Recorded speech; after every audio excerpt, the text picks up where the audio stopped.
welcome back to the Blue Collar Off-Road Podcast, episode 202. I'm Graham. I'm here with Luke, Cody, not Richie. Oh, geez. I almost said Richie. I haven't said Richie in a while. I really want to say Richie.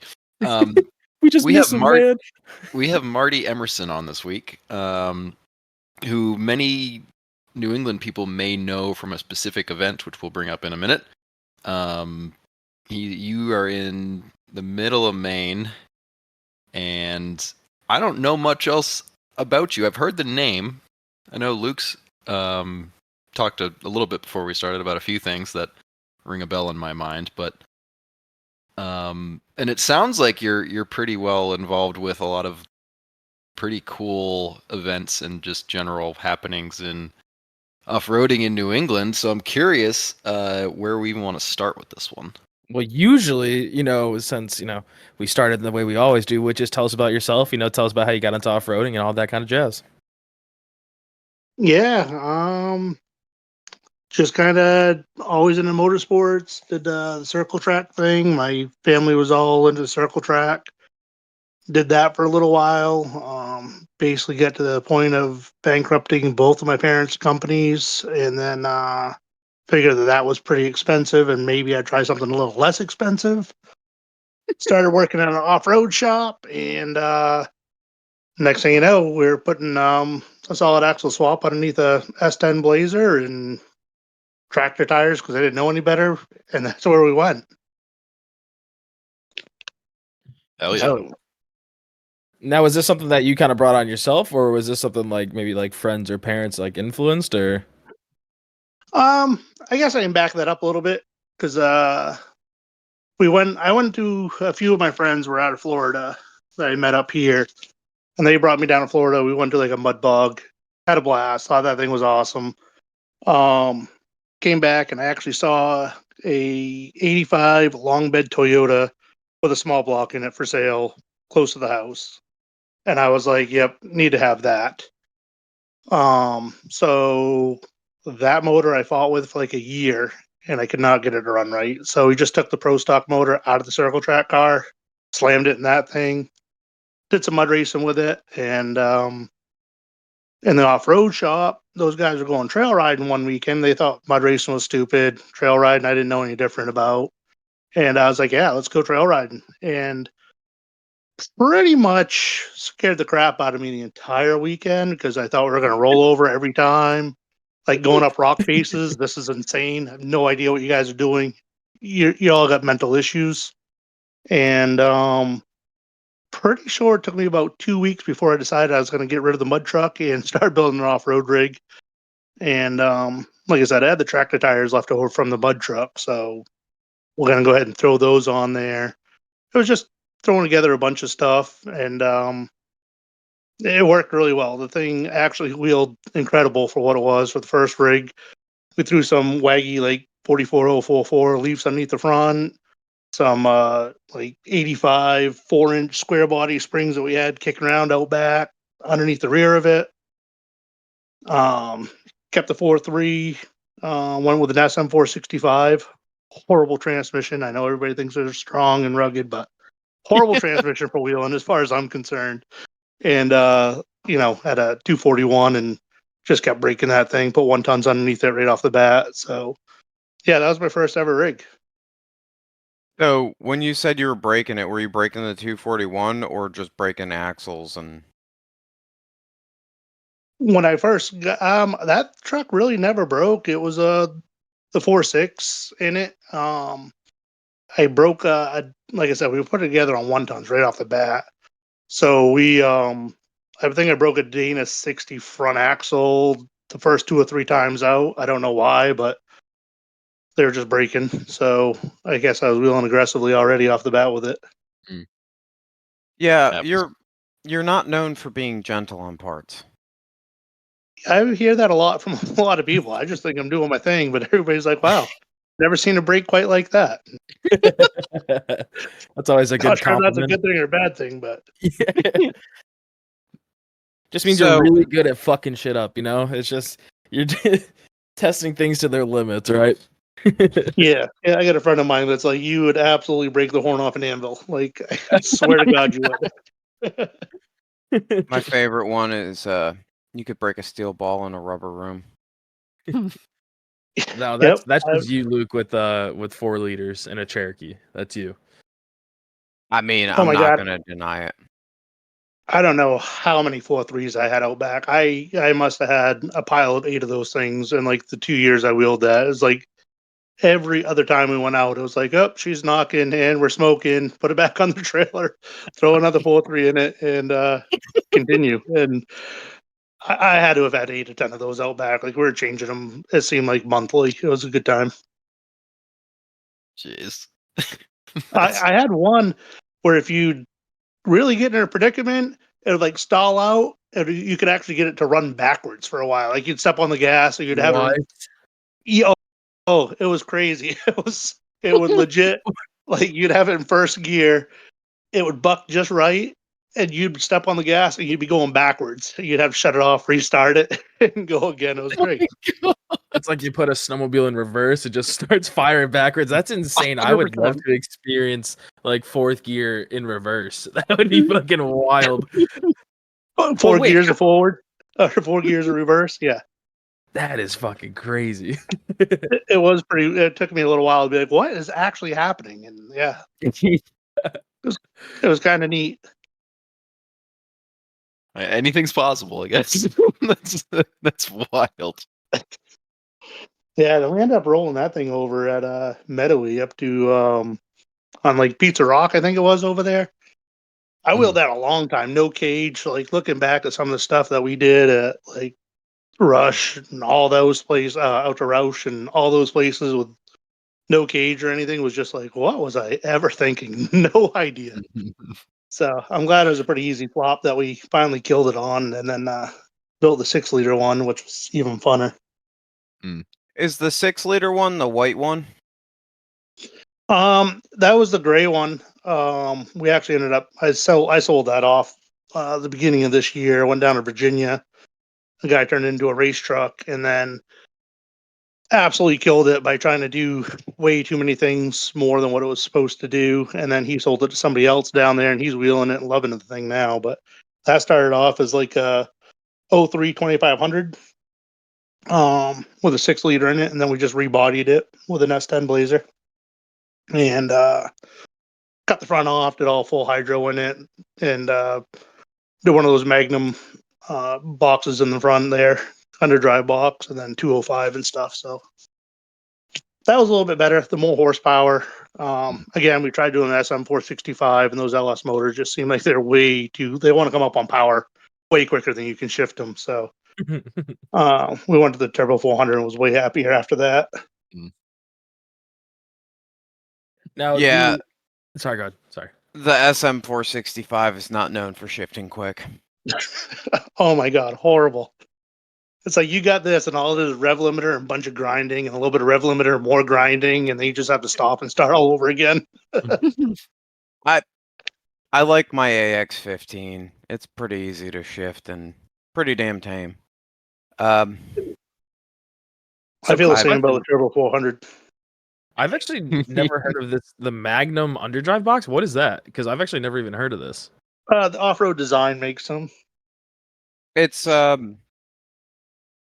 is the Magnum's It's just basically like it's a 241. Yeah, it's a 241 transfer case in front of a 205, so it gives you the 4-speed transfer case, they call it. Oh, okay. My apologies. I was thinking like underdriving as if you were like underdriving like the front gear ratio to like the rear or something. And I was like, how does this happen? I was just thrown off for a second there. If I remember right, that's the one that like mates up to all of the bolts on the 400 compared to the way that not the 400, the 205 compared to the way the Eco box only mounts up to the standard mounting holes. I might be wrong. I don't know. I was thinking about either going with the Eco box or with the Magnum. And when I called Northwest Fab, that's who makes the Eco box, right? Yeah. Anyways, Yep. When I called them, they're asking me like how much power I was planning on running and what size tire. So I was like, I think I'm around 38 and probably 400 horsepower. And they're like, it's a little bit too much tire. you'd have to do this, and we suggest doing that, and some other things. And then I called the guy at Magnum Off Road Design, and he was just like, "You'll break something else in your drive line before you break this."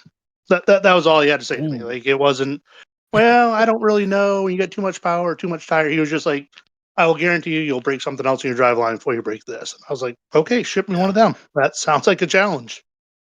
And I never broke it.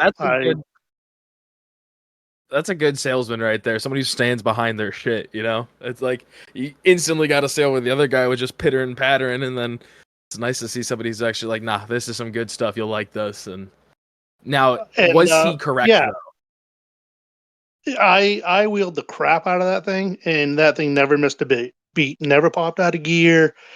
Never sheared anything. Never broke anything. I broke several front drive shafts that came up, slapped the side of the box.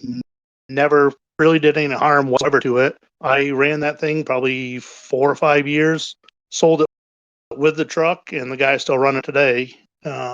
This past season with the bouncer, 3 years ago now, but I went with all behemoth stuff, and I cannot keep that underdrive box in gear. Like, basically take the detent string and just pin it in, because that detent spring doesn't work for a damn. You just wind in as hard as you can, basically call it a pin, and that's what keeps it from falling out of gear. Yeah, I've dealt with a little bit of that with the EcoBox, so I can definitely see why they were hesitant to tell you to run it under something with a lot of horsepower, because I've had some questionable happenings with mine over the years. So yeah, I know a few people that have run the EcoBox, and they've broken the shaft or whatever, because you're not supposed to really run it with a 241 or the lower gear ratio, and then the other one in high. And the guy at Off Road Design was like, "I don't care what ratio you run it in or how you do it, you won't break it." And he wasn't wrong. I haven't broken it. I support it. Absolutely. It's a little pricey, but on the other hand, it seems like it don't give a fuck.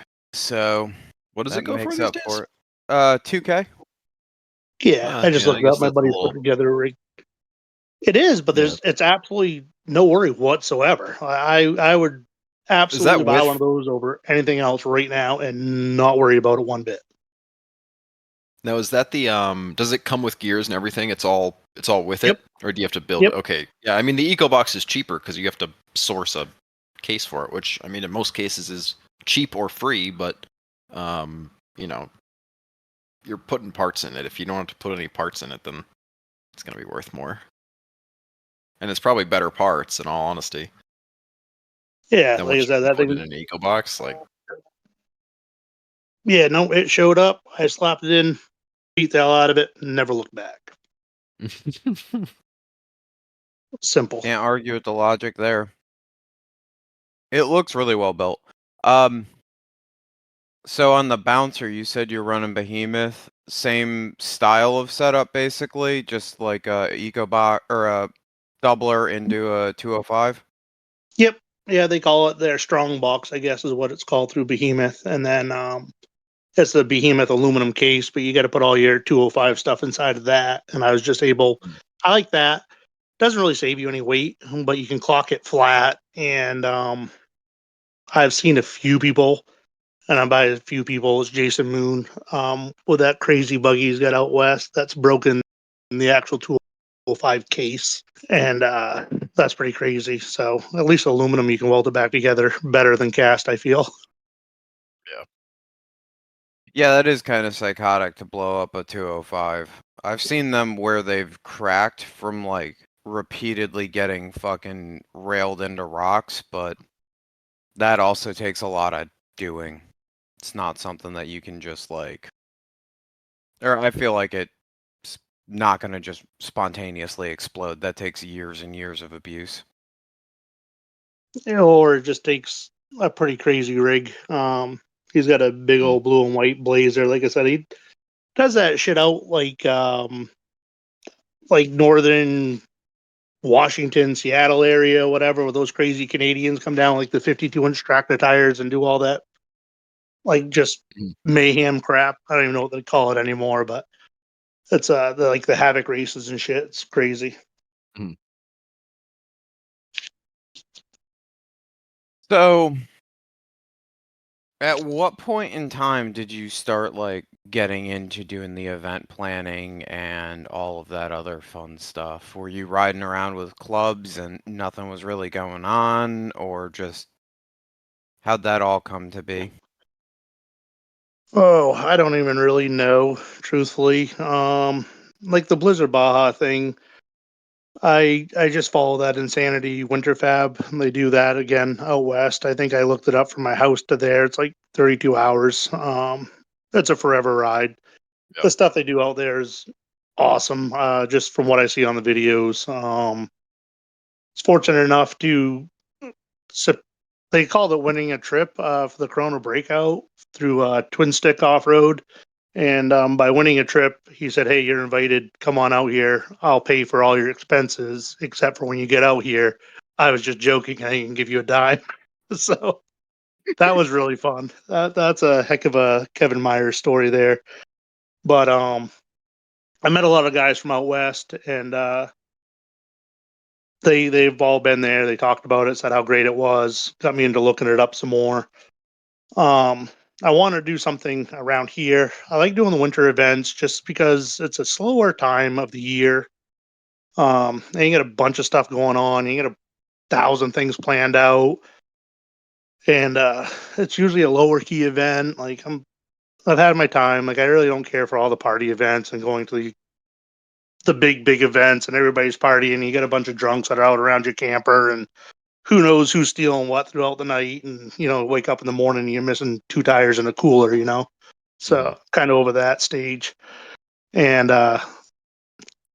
we just decided that let's do this. And I had a few guys that were talking about they didn't really want to race against Ultra 4 trucks because they're going to win. And I've got a crawler. I'd like to do it, but it's a rock crawler. It's not really built for the speed. And this guy's saying, well, that guy's going to win because of this, or that guy can win because of that. So I just sat down, did some brainstorming, and I was like, let's just make it a group thing. Got to have 3 trucks then, and we'll do 2 hour time limit and see whatever team can come up with the most laps at the end of the 2 hours, and we'll kind of go from there. And I think it's worked out great so far. We've done it, 2 years in a row, and coming up on the 3rd year, and it's just got more and more people showing up, and everybody seems to like it at the end of the run, and everybody talks about it being, a really fun time. So that made me excited, and I like it. It's fun, different.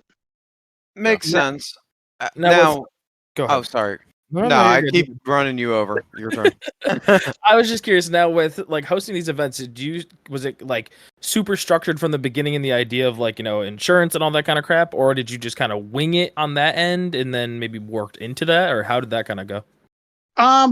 It went basically finding somebody that had the insurance that already had an established place that we could do it at.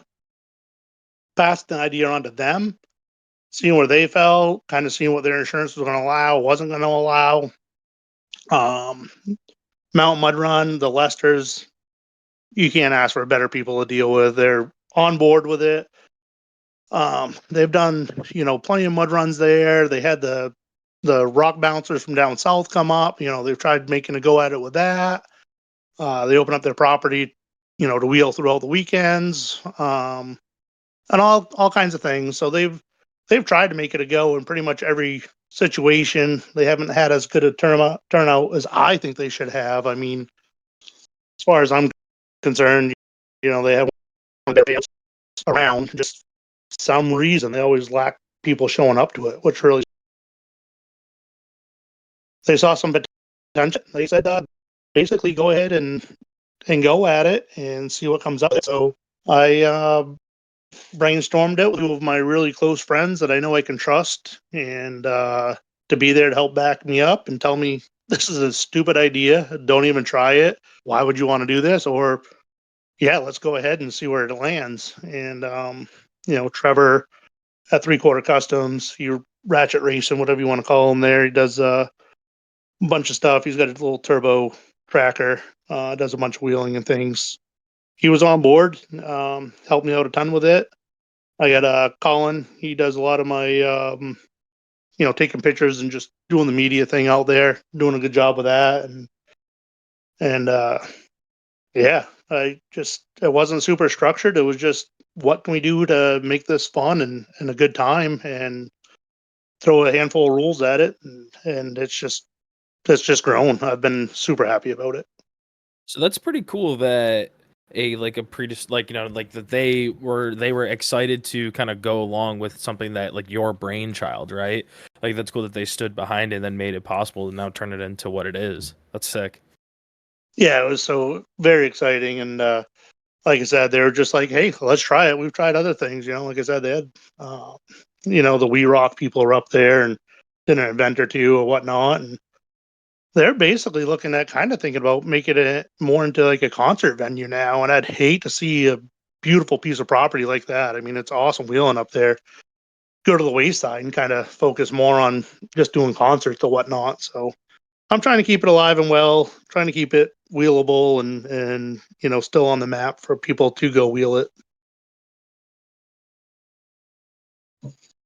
See, now it's cool to hear this, because then this brings it kind of a light into our eyes with how we do our events. It might be interesting to kind of reach out for what if we were to actually do something for us. That's sick. Now, do you have any ideas for any like events later on or different things? Like if this, like, let's say it does turn into a concert venue, like where do you want to see this go in the next year or so? I think that I don't see it going anywhere as far as leaving there or getting taken over as like a concert venue and not having a Blizzard Baja in the future. I definitely, if anything else, I definitely think that John and Brenda would keep that aspect alive as long as I and the people that surround me want to keep it going. I have been reached out to from another park out in New York. He would like to see something like this go on at his place, possibly one in the wintertime, or would even like to do one in the summertime. And I'd like to do one in the summertime. It's just summer is always so busy. Every weekend's usually got something going on. And then you got to battle the dust. You get 70 trucks on a mile course that you're looking down on. And if it's going to be a dust bowl, it's hard to keep the property wet for 2 straight hours, especially if somebody's going to be racing on it the entire time. It's just going to dry up, and eventually it's going to be hard for anybody to see anything. And I don't know. I guess we see what happens and battle the circumstances as they come and see how that's going to pan out. But I think I am going to try to pursue that next year, somewhere around middle or the end of November, to have a race out in New York, kind of the same thing that we're doing in New Hampshire. It's interesting to hear the major differences. So like me coming from like woods dirt bike racing, the fact that like in the woods the trails would always get terribly muddy almost every single time, and like obviously like the track sections would get watered down as like the event was going on. So it's crazy to think that like something similar doesn't happen for you guys, like going like, you know what I mean? It's interesting how that works. Well, I mean, the wood section does always stay way more moist than anything else does. And however, for like spectator standpoint, because really that's where you're going to grab most of your revenue from, hopefully, is the spectators coming in and watching it. So you don't want to have a bunch of spectators out in the woods and crossing over the tracks and, dealing with all the, the general public, as we all know, for the most part, not real smart. Running across live tracks while you're trying to race out in the woods and whatnot is, just something you'd have to deal with. So if we do it in an open spot where you can kind of look down over a track, it's going to be more open. That's going to bring in drier conditions, and then that's when you're dealing with the dust and all that crap.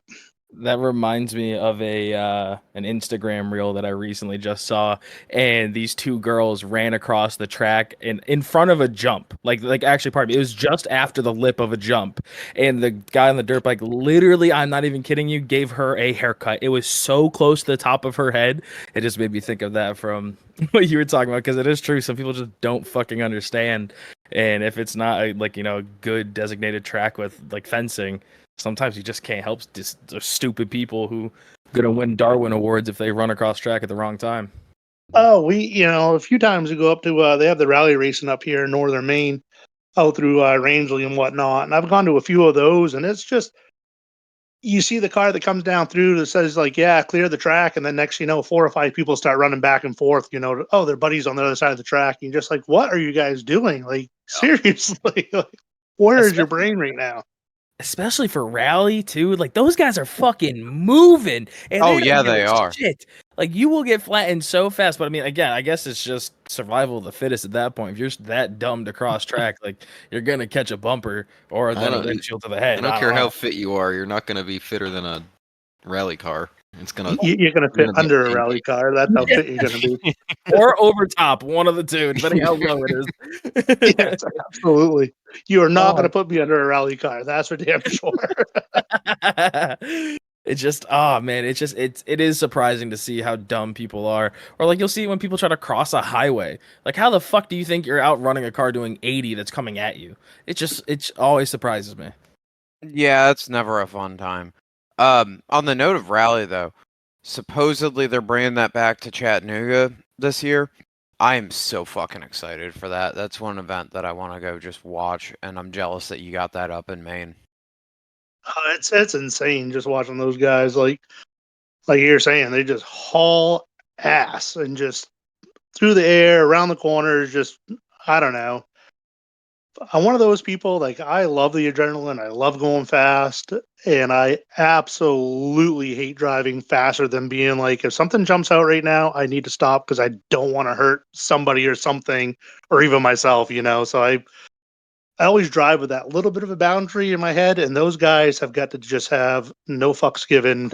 Don't care what happens. We are racing because nobody loves me. Yeah. Yes. Fucking, we had one guy on, Brian from River City.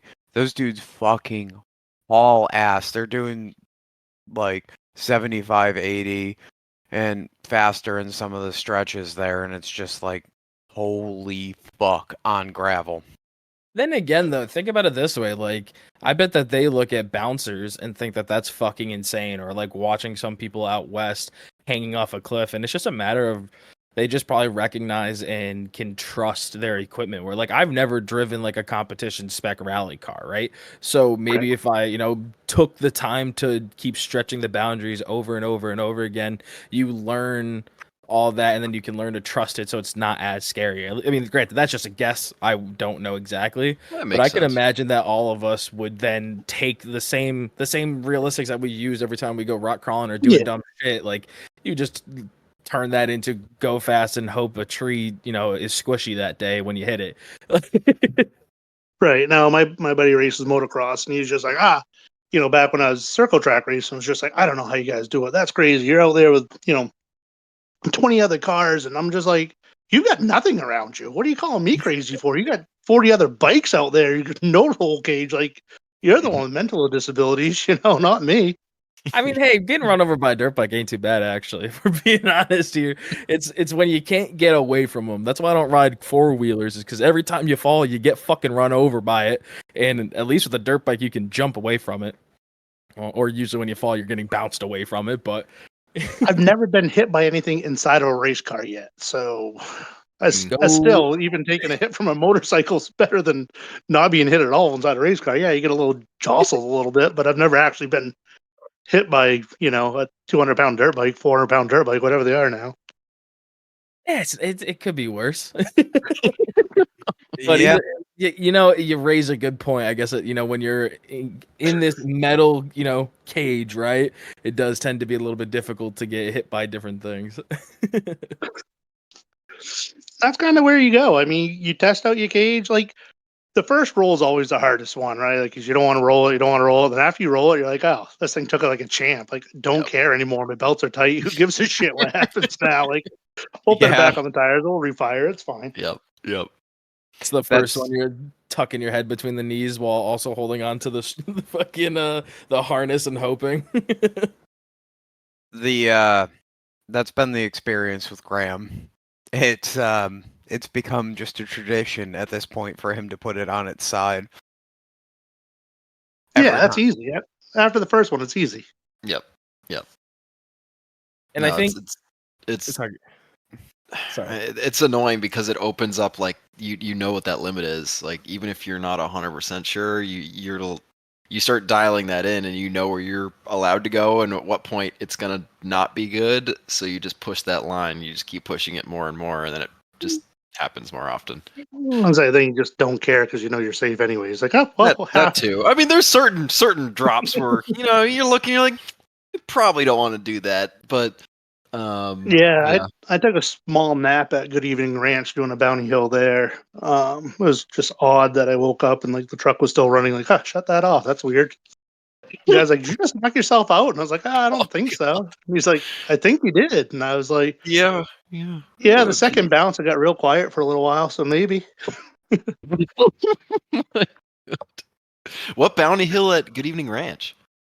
It was the first time they had a actual bounty race there. I think only 3 of us showed up. It was me and Cam Udemarks and I forget the guy's name that put it on. I know I should know him. I don't know. I'm just Adam Ringer. Okay, yeah, I'm just trying to think of like where we've been there a few times. I'm trying to. So, bounty hills. You know where? Yeah, you know there's like a big red barn there, right? It's so if you were to go, when we're standing at Honey Hole, it's behind you. It's over by do you know where we go up the little trail to go back up to the main road? It's off to the right there, or at least I'm pretty sure. So the big field they have up there, I guess where you kind of camp or whatnot. Yep. There's like a road on the very far side of the field. You go down around that, and it's literally right up on your right-hand side. It's straight up and down. You'd basically take the hill straight up to the flat field up there where people mostly camp.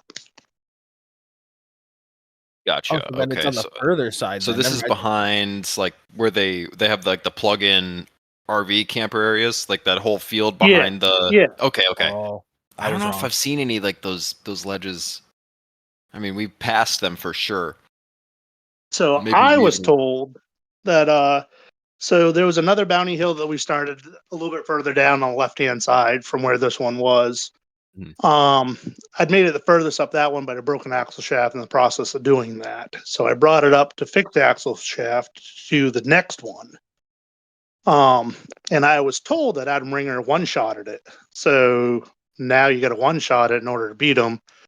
I had a line that I liked that I was pretty sure was going to make happen, and they're like, nope, Adam sent it right up there, so that's where you got to do it. And I said, okay, let's do it. And I flat-footed it. It went up, did this big old sky wheelie, and then the rear tires hooked and shot me another 12 feet up, and came back on my back and rolled on down the hill. And they're like, no, that's not where he went. He went over there, and he actually did it 3 times to make the hill.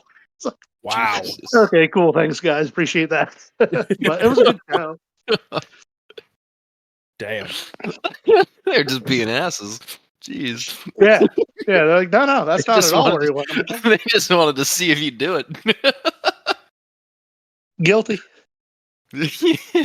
So Graham, it must have been, where we helped Shop Kid out of was that? No, it wouldn't have been trail? there. I don't That's think where he's talking about. Or would it have been No, to it's to the left of that.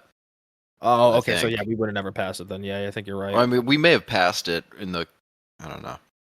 I can definitely visualize the type of hill because that first time we went there, we were doing some stuff behind the cabins that were, it was still trail rig sort of deal, but it's more of a ledge like thing. So I can see that just trying to get up outside of the into the camping parking area, I can see there being some pretty nasty ledges there. I'll have to look up some videos. Yeah, like they had the big open arena or whatnot, right?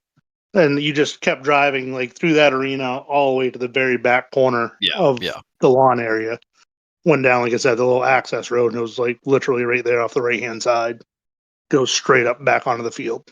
Yeah, and the I'm pretty sure Cripple Creek is to the left of you on that, right? When you go down there. Yeah, I believe so. Yes. Yep. Okay. I don't know so all it's the just names to the right. but I believe that's what it was. Yeah, the little creek trail that everybody goes up. Yeah. Okay. So I know what you're talking about. I don't remember. Probably because I didn't even think of it as a trail, but yeah, I don't think you would have, I know we looked roughly at it. where you're talking about. Yeah, like I'm kind of picturing it, but I'm also We just never. I don't think we've ever been through that spot because we were always usually occupied with doing something else or going through something else we had planned. So yeah, we ran most of the hard trails at that property. It Clearly wasn't a not. trail at the time. There wasn't a single track that had gone up it at all before. They're like, let's make this a bounty hill. And I was like, really? This, huh? They're like, yeah. I'm like, all right, well, see what happens, I guess. But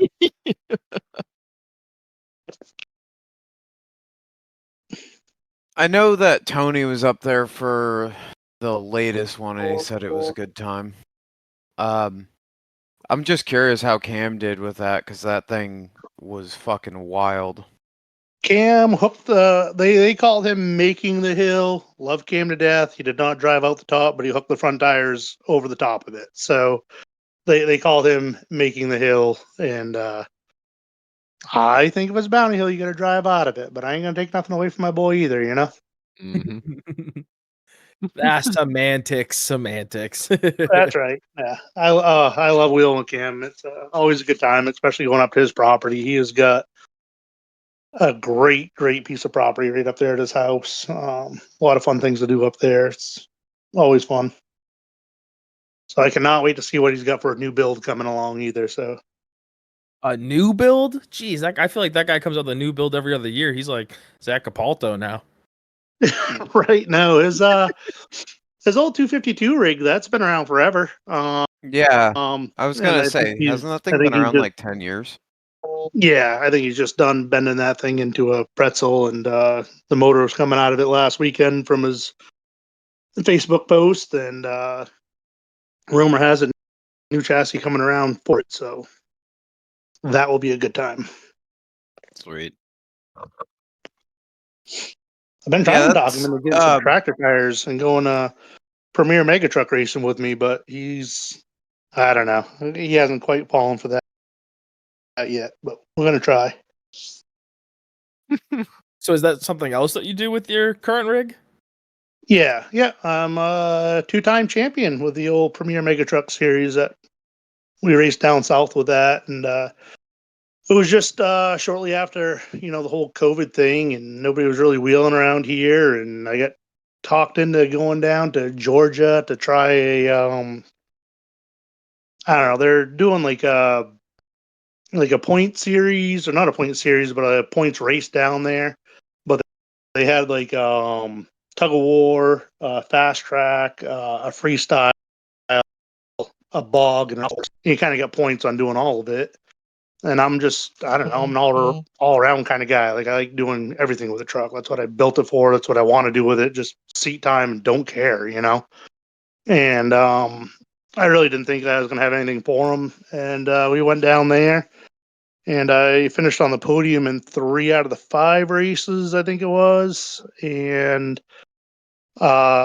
they had the freestyle just before the bog, and I slapped it in a 2-wheel drive just so I could do a couple extra donuts and whatnot. I think I got second in the freestyle, and I was 1 point, I think, out of first. Like legit, all I had to do was beat one truck to win the whole thing. And we had a bunch of mud in the starter, and it would not start, and I sprayed it down, and finally, after whatever, like it was like we had to go. We got it to crank over and start, and I just jumped in the thing, and I was like, let's go ahead and do this. And I hit that deep mud bog hole and totally forgot that I never put it back in 4-wheel drive after freestyle, and didn't beat a single truck and ended up finishing second. Oh, Yeah, I was like, ah, man, what the heck? But yeah, and then after that, we did a race up to Proving Grounds in Lebanon, the snowbog up there. Always a great time. Another great event I like doing in the wintertime. And a couple Southern guys that raced down there came up, so they're going to be starting a new mega truck thing. Be heads up, racing timers, not racing any timers at all, just heads up, racing the truck next to you. Basically, kind of set up like drag racing on a short course. And I was like, sure, whatever, I'll give it a try. We'll see what happens. And I went down there and was like, I am totally outgunned. Everything down there is a big block. Everything down there is so much horsepower. Apparently, none of them really give a shit about suspension. So that was a plus. And yeah, my truck just runs around like a go-kart, and every time they whack the throttle, all but turns their truck upside down with as much horsepower as they're running, and no idea how to even keep something like that on the track. And I'm just out there on my little go-kart. Come on, let's go, baby, go. And yeah, the first year I got second points down there, and then got the championship last year and again this year down there. So, pretty cool time. wow. Yeah, That's funny. That's I can fun. totally picture the all horsepower, no suspension thing though. Just a bunch of Ah, bricks. yeah.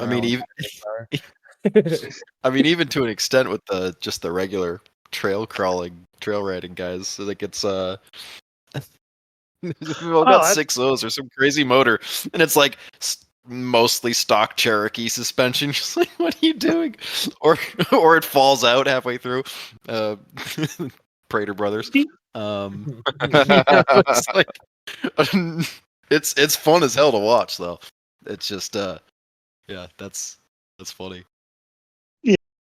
yeah, it was crazy. Like literally, the first guy I met that was down there had a Pat Musey motor in it, and I was like, "Oh, that's cute." Like, just headers aside, put my fist through the headers. I'm just like, this is great. Like, I am totally outclassed. And like I said, it was just lucky the thing stays on the ground and doesn't break. Usually after round 2 or 3 or so, you're racing broken trucks, and you just, Yep.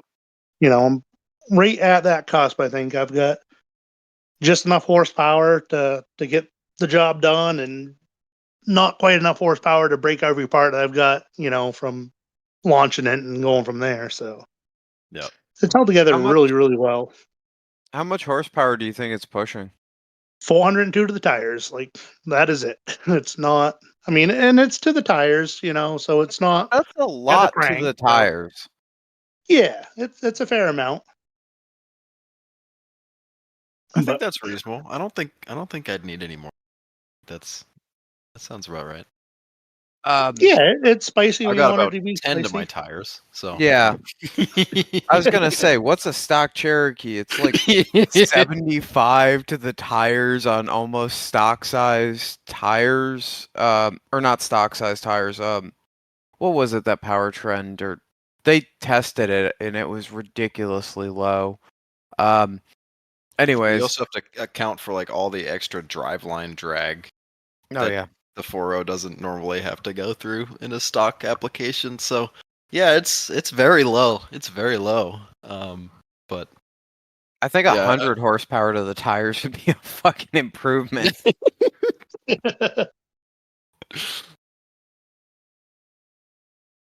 And now, not going too crazy into the engine, but it's a 6-liter with, cam heads, all that other fun stuff.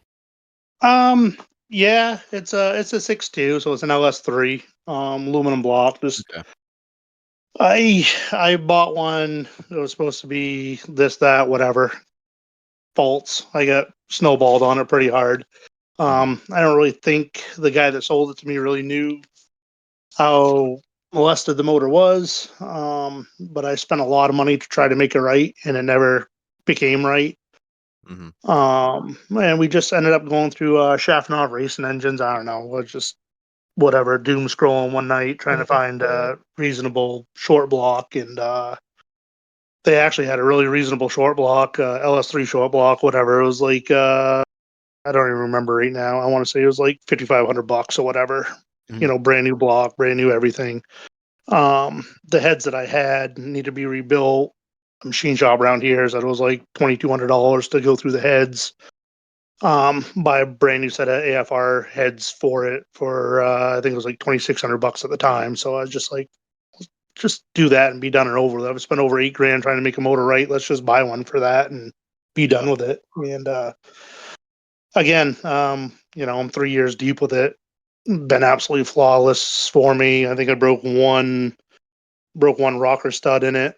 Went ahead and changed all those to ARP and never had a problem since then either. So it's just been a real good motor. It's one of those times where you just kind of like, I don't know, buy it once and be happy with it, I guess. Sounds Yeah, that's rowdy not as that's fuck. not too bad, honestly. I mean, not the having to deal with one lemon of a motor, but that that final build seems reasonable. Yeah, I was talking to a few like machine shops around here, and they're by the time you actually bought the motor, brought it somewhere, had them clean it up, do all this and that. He's like, I'm really probably couldn't even really touch that number, and you're dealing with a brand new block and a brand new everything. Like, I'd probably just go ahead and do it that way, And there again, being Schaffenoff, I'm sure they bought whatever 116 blocks off from GM, and they got a really good deal on them, Yep. So, but When you're running in the mud truck events, are you running those on tractor tires or what are you yeah, running? that's a crazy thing. Down there is that's legit the only rule. They got two classes down there, 1 ton class and the mega truck class. Um, the only rule there's no motor, no power rule whatsoever. You can run whatever motor you want with nitrous, blower motor, supercharger, or whatever, but you have to run a V-tread tire and you have to run an outer like an outer 1 ton assembly, rather it be a 1 ton unit bearing or a Dana 60 outer or whatever, but you can do a 2.5 ton inner if you want, 14 bolt inner, as long as you have a 1 ton outer on it and a V-tread tire, you're pretty much in. That's kind of nutty. How's it feel going from tractor tires to like normal wheeling tires on that thing?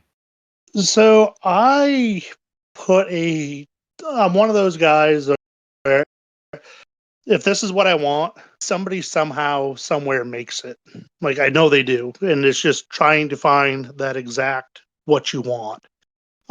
So I run the Mickey Stickies in the trail, and I wanted something that was very, very similar to that height, that width of a tire.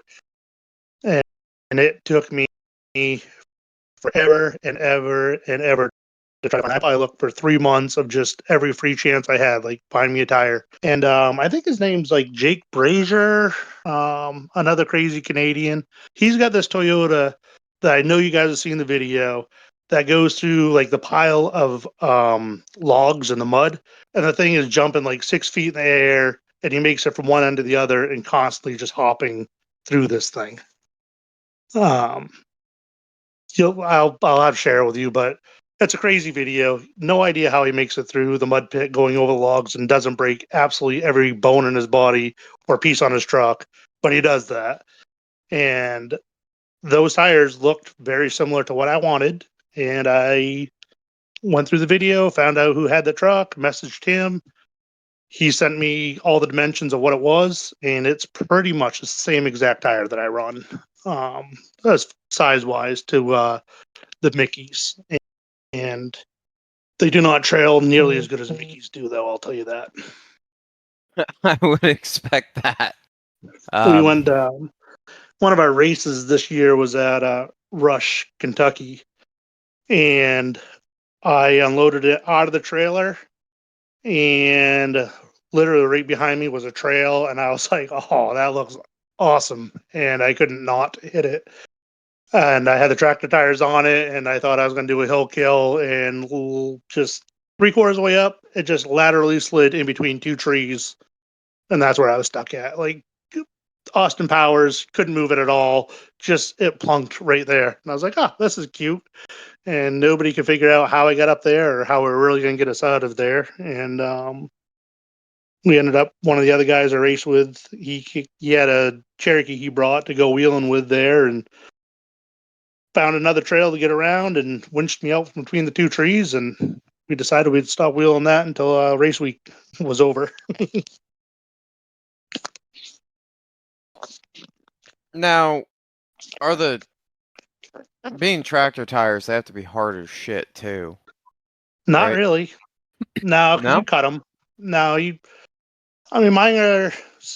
I don't know the difference between mine or anybody else's. I'm not one of those guys that walk around and how heavy dirt truck, how heavy dirt tractor tires or whatever. This is what I'm gonna wheel. But to kind of keep up with everybody, you try to take as much rubber off from the tire as you can for rotating weight type deal. So once you do that, I run a lot less air pressure than a lot of other guys that I race against, just because I've done the whole wheeling thing, and I feel like that's what works. I've never pulled one off the rim yet, but they stay fairly soft. I think my suspension works really, really, really well in the truck, so that's taken up that much more of it too. But the tires aren't super hard in them, or my tires aren't, anyways.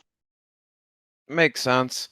So when you got the rock bouncers to come up to New Hampshire, I thought it was Maine. Yeah, it Who was ended Warren up New Hampshire. showing? Who was up there from that series? I remember the videos from it. I just can't remember all of the names and whatnot that were Yeah, there. yeah. Like Adam Ringer came up and Jake Berkey was up here and Hitman was up, Plowboy came up, Bobby Tanner was up here. Um, I remember seeing the uh, Hitman and the Tanner videos from that, and that whole course seemed pretty fucking decent yeah, it in the was pretty Canadian gnarly. sense of the word. And I ran the 6 liter Blazer up that with those guys. I think I actually ended up finishing like fifth or sixth that day out of, I think it was 14 of us that was up there or whatnot. So I felt good to be on the upper half of the leader list there, I guess, with a half leaf sprung, half RI truck, and just not a whole lot of cares. Well, the level of care definitely dictates some of the podium. Now, sorry, I'm just trying to go through everything and make sure it gets brought up. With Winterfest this year, what are the dates on that? It is always going to be the first Saturday in February, which ends up being February 1st this year. All right, makes sense there. How can people Yeah. get tickets to it?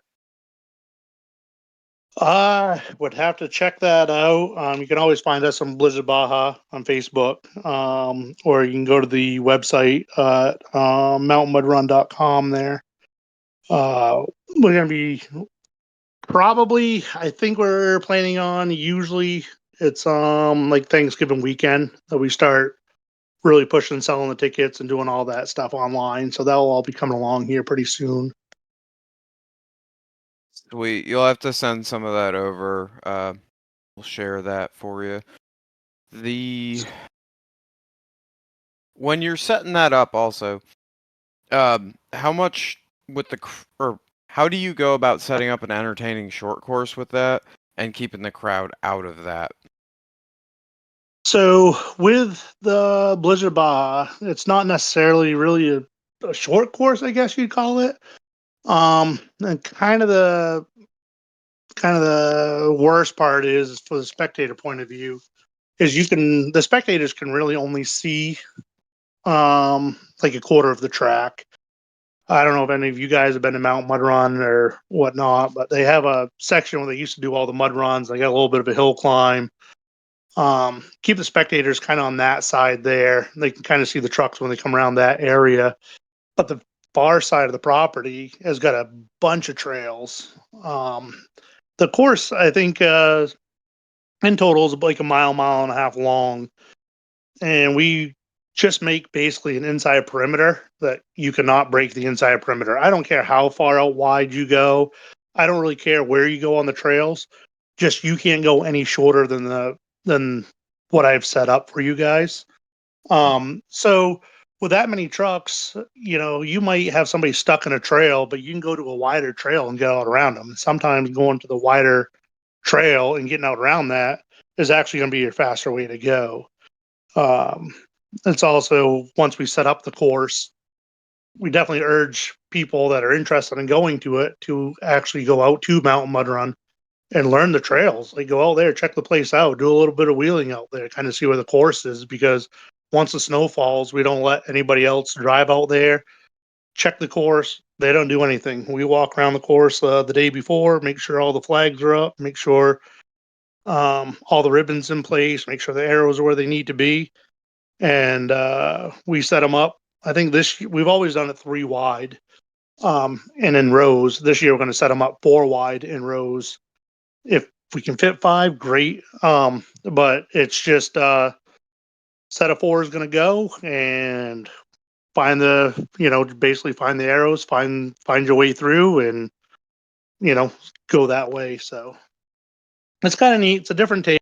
It's a lot of thinking involved, a lot of strategy involved, that kind of thing. It sounds like it's going to be sick this year. Do you know if Cam's going to be bringing his rig out, or is that going to be too? Ooh. Maybe a Too day. Yeah. I've asked them every year. They kind of Cam's got a bunch of guys up there that kind of hang out with him and do his property, and every year they do a winter thing. They've tried doing a winter race out there. I think the last year or two.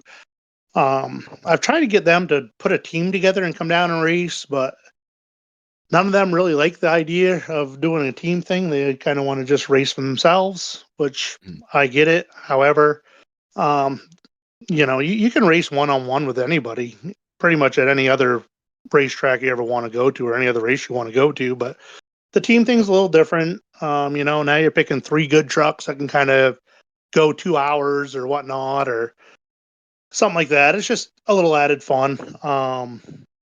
I haven't called him yet, but I was planning on calling him right off. I'm going to at least see if he won't bring out the Mega Willies to try to pull some of the carnage off the track after the 2 hours. Really like to see him get together a New York team to come on out and see how that's going to go. I had a couple guys from Virginia that I race with. Supposedly, there's a team from North Carolina that's going to come up and give it a whirl, and a team from Virginia that's going to come up and try their luck with it as well. Ooh, shit, that'll be sweet. Yeah, we had 47 trucks on the course last year, so I'm really expecting to be 60 plus this year. Holy shit. Sounds And like they're a hell of a on time. the course at the same time. Yep. Wait, they're all the out there earlier at the same time? everybody's out there at the same time. Yep, we do. So the early registration, Is we it like kind of go by that, and we do like a chip draw start, and then, like I said, I pull them all up 4 wide, and we line as many rows as we can 4 wide until we get all the way to the end.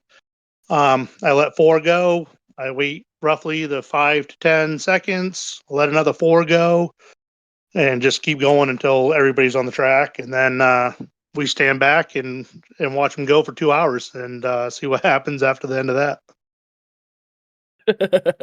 I can only imagine what the ruts look like with that many rigs on the same track. Holy shit. And again, it really changes up because the ruts start getting a little bit too deep for you to go. Take a different rate, take a different trail, and it might be faster for you to actually go a little bit further out of your way if the trail is a little bit smoother, rather than everybody's been taking the short way and now it's rutted up, or somebody broke an axle shaft or blew a tire and now they're all watered up in the trail. So now you get 15 trucks that are trying to back up to go try to take the next trail over, and it's a mess. We had, I think we had 3 rollovers last year, and all good times. Jesus. Sounds like a good time though. I mean, definitely like a cool mix of like the rock crawling world with almost like moto race, and this sounds like a fucking hell of a time. Yeah, our first year was it was a negative 41. It was like a ridiculously cold deal, and they're like, "What are we gonna do? Are we gonna cancel it?" Like, we're not gonna have a whole lot of people come out, and I agree with that, but I want the integrity there that this is always going to happen, whether it be 41 degrees out or negative 41 degrees out, rather it be snowing, rather it be raining. Like the first Saturday, it's always going to happen no matter what. So I don't ever want to take away somebody going, I don't know, they canceled the first year. So Yep. we toughed it out. We didn't really have many spectators as you'd expect. However, all the teams that showed up. All the teams that signed up, rather, showed up. A lot of trucks didn't start. We did delay it a little bit. We had space heaters underneath trucks and this and that. One guy, John Sweat there, he never drained the water out of his transmission. So his standard transmission was completely frozen to a solid brick. He was like, yeah, apparently I should check that more often, make sure I get all the water out of my oil before it freezes up for the wintertime. So that was kind of funny. Wait, was it But yeah. actually negative 41 degrees, or were you just being facetious? No, 100%.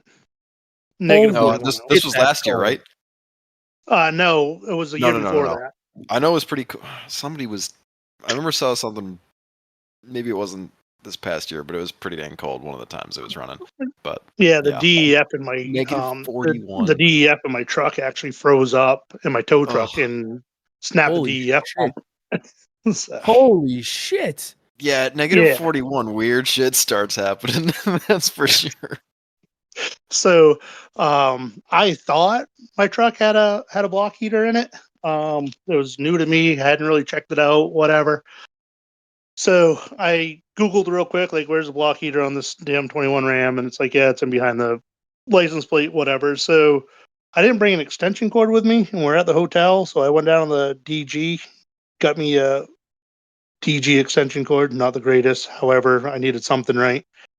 Threw it in the bed of my truck, drove the 20 minutes back to the hotel, went to pull the cord apart to plug it into the wall, and the thing just snapped apart like it was in liquid nitrogen the entire time. It was just the casing of the wiring just cracked and broke all to hell. And I was like, okay, this ain't gonna work.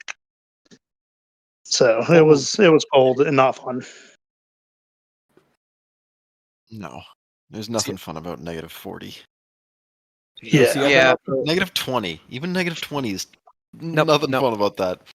Fuck that. Below 20 is not fun. Okay, Mr. Southern boy. All right. Jeez. I have been up to Ranger to get. With that being said, though, there wasn't a lick of wind all day long, and the sun was beating on me, and you really couldn't tell that it was negative anything. It felt like it was probably 30 degrees outside just because there was zero wind at all, and the sun was out as bright as could be. And it was really weird to be like, this is actually negative temperature with no wind. This isn't that bad. I mean, we're definitely dressed. I bet there was no overheating problems that day. There was when the training can't go through the radiator, it tends to start heating up transmissions and things like that too. So it took a little bit. Especially if you don't have enough coolant in there, it thickens everything up so it doesn't quite want to pass through anything and does start to overheat up shit. Once it warmed up, though, once the engines warmed up, did they stay running relatively cool? Or yeah, we had one guy that had training problems pretty much all day long. Yeah, no, we had one guy with training problems pretty much all day long, and he was just thinking it was due to the weather. I never did actually figure out exactly what was going on, but there was we had a really fast team that showed up with it was Greenleaf, Cabaldro, and Bradley. Those three, everybody was like, they are going to be the team to beat because pretty much Ultra 4 trucks out there. And Zach actually blew a transmission with like 40 minutes left to go. So That actually gave the Barnes team a chance to win. I think they got them by like 2 laps after everything was all said and done. So it was kind of cool. Holy shit. Yeah. Damn, that sounds Yeah. like a hell of a time. It is. It's a really good time. It is just where you take off from. It's kind of like a short little dragway, and then it's a quick uphill. Um, and it's kind of like the gatekeeper. You know, if you can't make it up over that hill, you're probably gonna have a hard time the rest of the trail. And a lot of trucks definitely take. There's almost a paved road on the back side of it, but you got to go further out, and everybody wants to take the shortest route, which it's kind of designed the shortest route's going to be the hardest way up the hill type deal. And we usually have like 15 trucks at the bottom of that thing just trying to find their way up over the hill to start the course. And that's where all the spectators can basically see. And it's just a riot watching that, just watching everybody kind of bounce off of one another and try to get up over the hill is entertaining in itself. Sounds like a good time for sure. Um, is there any social medias for you personally that you want to share? Control Chaos Motorsports, basically the race page there, whatnot. I really don't do a whole lot of sharing around stuff. Usually my racing days are, my days. I don't want to be on my phone. I don't want to be dealing with work stuff, and I'm checked out. And kind of the same way I go wheeling. I pretty much check out of that too. I don't want to be on my phone. I don't want to be on social media. I don't want to be taking pictures. I'm there for the moment. To have a good time and just get away from everything, and then the end of the week or the end of the weekend, you're just kind of like, I never even took a single picture, never took a video. Like that kind of sucks, but it's also good to not really worry about everything that's going on either at the same time. Yep. Yeah, I usually Yeah, walk away from trips with like 5 pictures, and they're of random things. They're But not it was the even greatest wheeling related. trip you had. But it was, You can but take they're the greatest trips ever. Yeah. right. You can take 1 million pictures and come back home and be like, yeah, it was a decent time or whatever, and then. The real good trips, you get home and you're just like, what a time. I ain't got a single picture to show you, but Yep. damn it, we had time. See, that's why it's always nice the few times that I've gone out to events with a camera specifically to take photos. And like everybody's like, oh shit, thank you for doing this. And it's like, oh yeah, that was half the fun. But you're absolutely right. Some of those times, like, I mean, fuck, when we went to Field and Forest the other weekend, I think I took one photo the whole Oh yeah, entire nobody time. got anything. Everybody's like, oh, did we get any photos? I'm like, oh shit, I definitely didn't. Yeah, there was like a couple like strewn about of people here and there, but I got nobody put anything up on that Google Drive I made or Google Photos. So I mean, that's how you know. Usually there's like 300 pictures when we go have a weekend. even thankfully at the Web Wheelers Ball, we got a couple of pictures, but even that was a bit of a struggle. A lot of it was hell of a trip. Logan grabbed Yep. a bunch. Like 90% of the good pictures I feel like are from him. He was the only one taking pictures.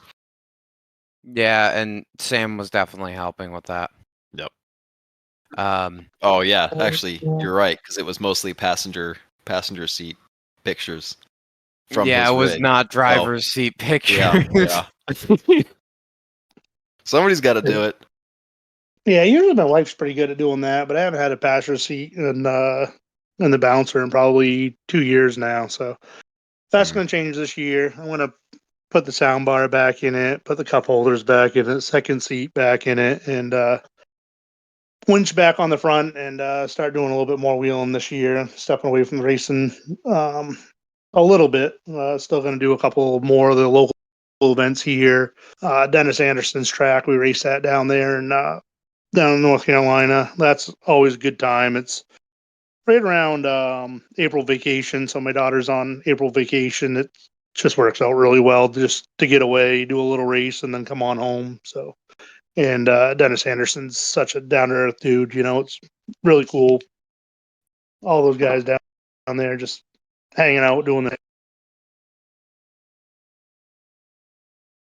Yeah.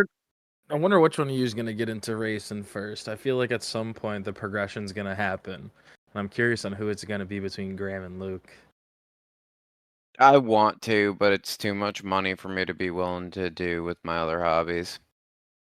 I have to sort out every other logistical thing I have blocking me from even putting the Jeep on a trailer right now before I can think about anything else. And the Jeep's got a laundry list as it is, so maybe You'd be- someday. Hopefully more.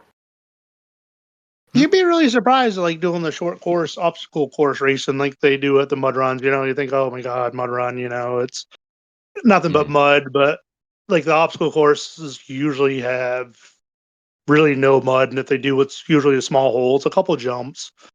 And the trail guys seem to do really well with it because they actually have suspension that moves. So Yep. even if you just kind of hit a jump, you don't necessarily have to jump it, but you definitely have the suspension to land on and just kind of keep on going. Where some of these guys just bonsai off them.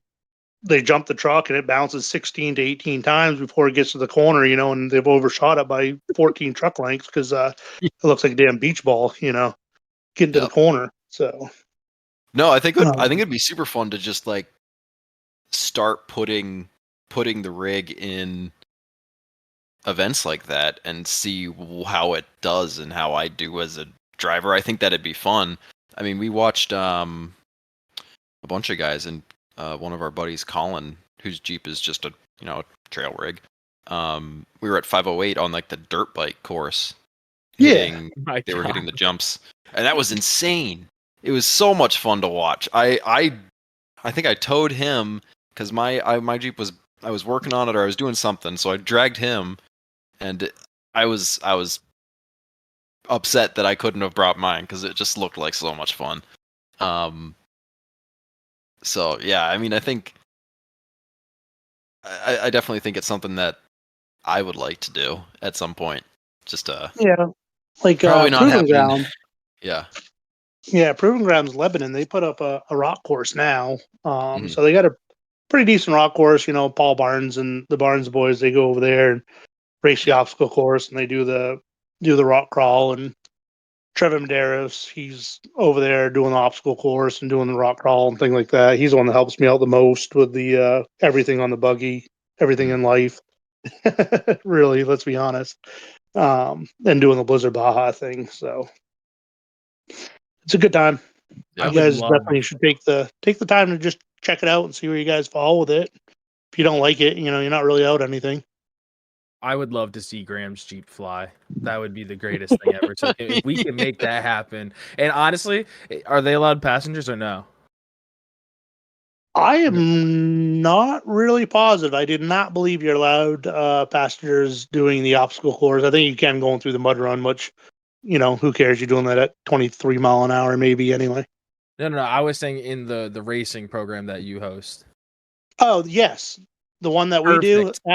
Absolutely, you need to. You don't need a co-dog by no means, but yes, co-dogs are encouraged and accepted. Graham, think about this. Think about Alexis never having to stop. She would love it. She'd love it. It would be the time of her life. I don't think she'd be a very helpful passenger, but no, she would have a great time. As long as you get her little kombucha drink from Starbucks beforehand, dude, you're chilling. You're good. Just bring a few of those, stack it up in like a camel pack for her. She'll be chilling the whole entire time. It'll be great. Pee. I'm gonna lose. No, that's what catheters are for. That's what the real racers do. Okay. Yeah. That's true. I'll let her know. Yeah, the kombucha, but the catheter has to happen. How important is your seat? Just cut a hole in it. Whatever. Get her one of them. Fine, a little just puddle there. It'll be fine. Dump it out at the end of the race. Who was it that we were talking to about that? I think it was Dizzy and that race team. They had like holes cut in the floor for the fucking catheters to go through. Oh my God.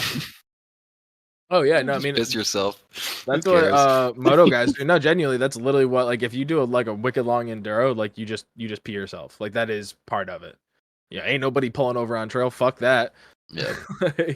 Granted, I don't know if that'd be me, but yeah, when we first did this, I was like, an hour and a half is gonna be great. And after the race, I was like, how was it? And everybody's like, oh, it was awesome, great time. And I'm like, all right, cool. Next year is 2 hours, and they're like, okay. So last year I was like, so how was it? And everybody was like, that last hour sucks. That is not fun at all. I'm like, all right, that's a perfect length then, it's the good length, and everybody hates their life after an hour and a half, and they're still stuck in the truck for one more half hour. It separates the men from the boys. So now, is it 2 hours plus one, or or is it literally just once 2 hours hits the next person across the line, or? Once 2 hours hits, you're all done. That's it. Whatever, your team. So what we do is every lap you got to come to a complete stop. You get your card punch. There's 2 card punchers there. They punch a card and you go again. And at the end of the 2 hours, your team comes up with your 3 cards that you have. Whoever has the most holes punched is determined the winner. And yeah, and if we haven't had one yet, but if we do happen to have a tie, you're going to take whatever member that you feel is the fastest from your team, and then we're just going to do a 3-lap shootout, and whoever comes across the line first, that's going to be the team that ultimately wins. So sorry if this was said before and I must have misheard it.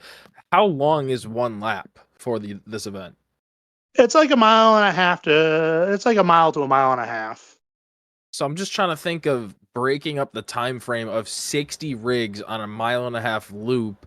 How often are they stuck in traffic jams coming to a stop to punch a card?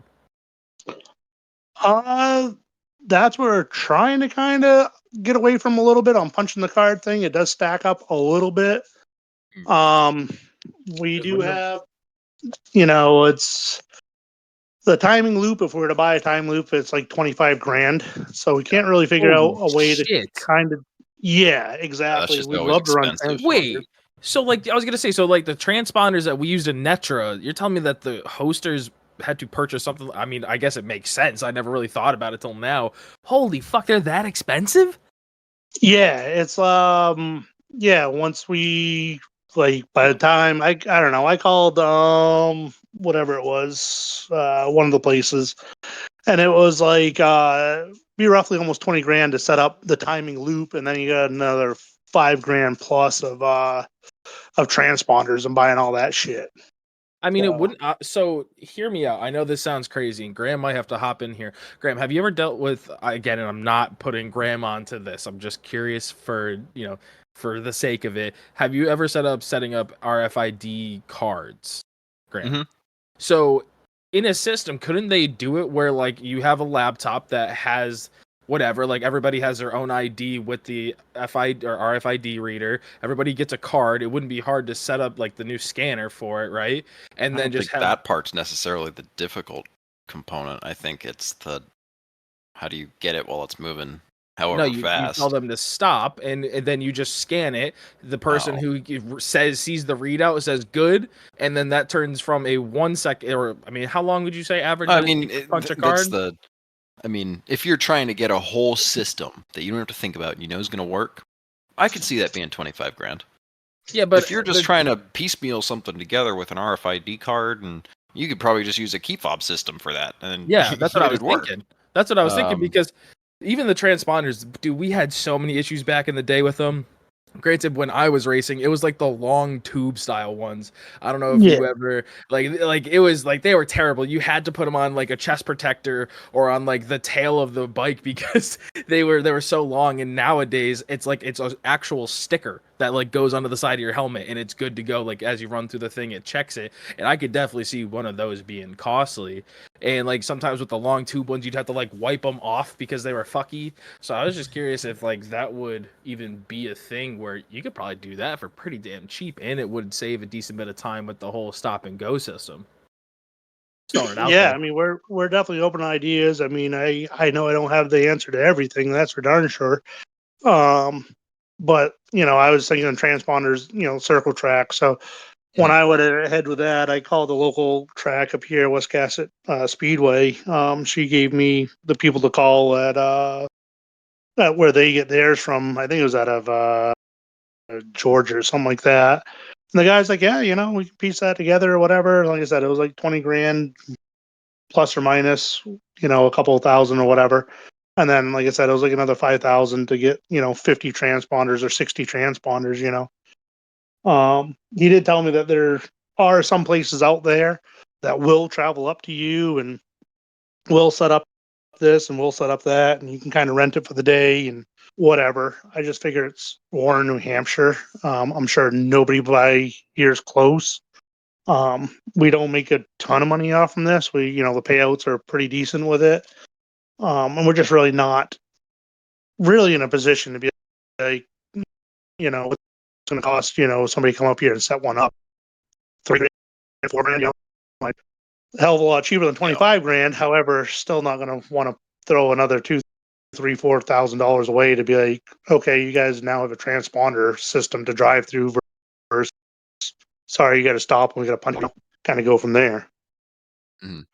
So, I mean, punching a card's pretty basic at the end of the day. Yeah, but then you can It cheat is. it. That's the only thing that I'm thinking too, is like if you ever wanted to get into making it like making a pro class where there is a potential like payout for whole shots and da da da da, then you have to worry about like, okay, I don't know. Some people are weird, right? When it comes to like money being one, if you ever were to get to that point. 100%. Yep. Yeah. So Something you're to going think to do a about, pretty right? good job. You're going to do a pretty good job guessing. I mean, you probably can go out and buy all the hole punchers, I guess, but you're going to have to do a pretty good job guessing which hole punch design we're using that year, I'm probably going to notice if you showed up with 6 hole punchers with you in your rig at some point, be like, hey, come on, dude, what are you doing, So we do change that aspect up.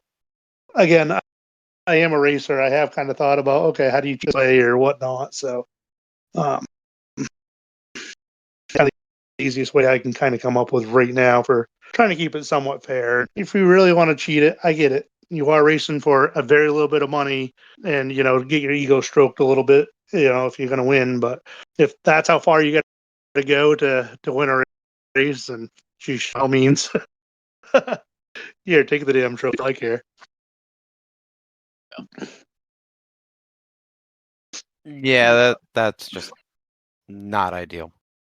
Yeah, I mean, we don't Shitty really have human many beings. rules at all. Like, come on, just don't be a shitbag, huh? Hey, we used to do it at concerts. Like, there'd be like a beer tent. No, actually, so we used to do this for Unadilla, right? So I don't know if you know if you're big into motocross, but there used to always be this one big nationals in New York, and we wouldn't know what the beer garden like bracelet was, so we'd go and buy the pack on Amazon for like, I don't know, it was like $5 for all the different colors, and then we would just shove a few in our pockets. So when we would see people walk in the beer tent, mind you, we're like 20 years old, we can't get in normally, so we're just like, fuck yeah. So we'll grab the right one, and then they started getting smart about it. They'd get like custom designed ones, would be like stars, and we're like, fuck, we don't have a star one. Yeah, good times back in the day.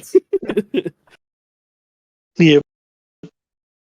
So, like I said, But I mean, if you really want to, yeah, I'm sure you can kind of cheat your way through it. I'm sure you can kind of figure the thing out, but do a pretty good job knowing roughly how many laps you're going to get in.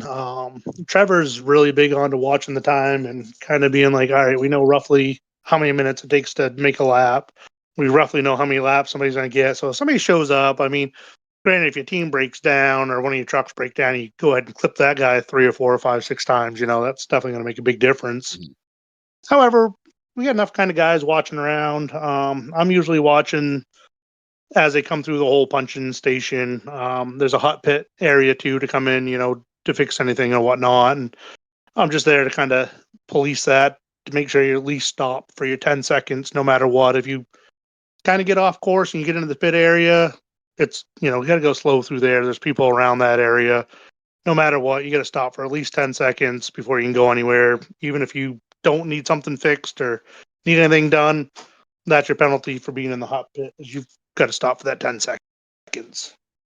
well, that's cool. That's actually a smart Yeah. idea too. I got an old guy.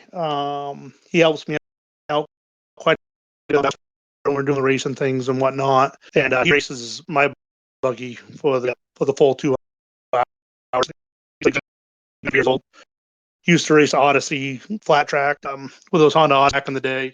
And he absolutely loves it. We got a set of I don't even know what they are. I think they're 48-inch pit bulls or something we put on it and run at low air pressure and just Wait, on the Honda go that way. Odyssey? Yeah, like those old school Honda Wait, Pilot, like the way back in the day things. Like the first original you put how big a side-by-side tire? speeders. No. That's what he used to I race think he back was in the day talking. when he was young. But on the bouncer, Oh my we God, put like sorry. Jesus Christ.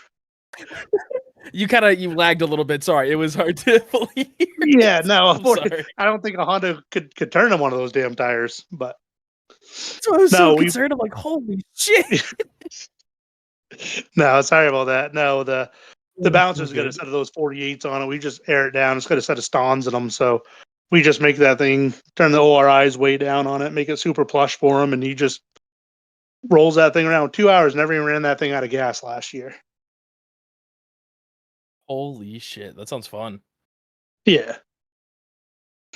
So I know you Yeah, you guys go back and forth with the ORIs and the air shocks or whatnot on some of your other podcasts, but Yep. I know a lot of people shit on them, but man, do I love my ORIs. Those things to me are freaking awesome. Absolutely love them. And now, are you I noticing keep a lot of? hearing. Sorry. No, I go ahead. was just gonna say I keep hearing more and more good things about him. Whereas I feel like a couple years ago that wasn't.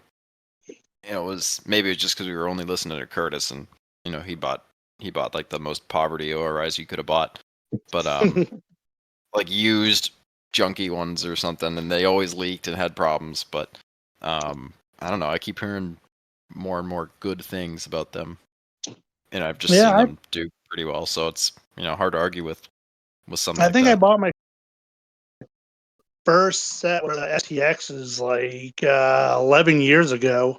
And I just had them on the front of my 6-liter Blazer thing that I built. I thought they worked great. I never had a problem with them. I never had one leak. I never had one blowout. Never had any issues whatsoever. Mhm. I figured with this new truck that I was building, the Bouncer, I was just going to put them on all four corners, going to do trailing arms, kind of go that route with it. And I put them on that, and they work good. They're a little soft for what we're doing with the trailing arm thing. I was calling Mark, who's actually the owner of ORI. Basically, when you talk with them, you're kind of either talking to Mark or Kirk, which is his son.